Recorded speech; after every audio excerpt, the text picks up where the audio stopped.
आठवडाभराचा हिरवा भाजीपाला जरी घेतला तरीसुद्धा 2 दिवस असे जातात की त्या दिवशी काय बनवावं असा प्रश्न पडतो. आपण प्रत्येक दिवशी ठरवू शकतो की ह्या दिवशी ही भाजी बनवायची, त्या दिवशी ती भाजी बनवायची.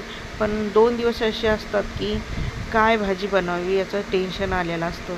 आणि मी तर म्हणते की प्रत्येक लेडीजला टेन्शन असतं की संध्याकाळी काय बनणार, सकाळी काय बनणार, सकाळचा नाश्ता काय बनणार, जेवण काय बनणार. कारण की हा खूप मोठा प्रश्न आहे. डोकेदुखी आहे मला तर वाटतं. कारण की प्रत्येक वेळेला असं ठरवणं आणि करणं फार अवघड जातं. कारण की प्रत्येक वेळेला काय नवीन बनवावं, तेच तेच पदार्थ खाऊ खाऊ कंटाळा आलेला असतो.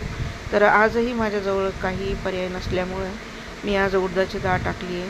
तर हप्त्याभरातून आमच्या इथे 2 वेळेस तरी उडदाची डाळ बनते आणि उडदाची डाळ खूप छान लागते. खायला खूप टेस्टी असते आणि चव खूप छान लागते. अप्रतिम अशी चव असते उडदाच्या डाळीची आणि ती आपण भातासोबत, पोळीसोबत किंवा भाकरीबरोबर आपण ते खाऊ शकतो.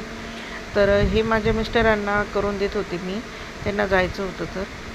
तर ही बघा किती छान बनवली आहे मी.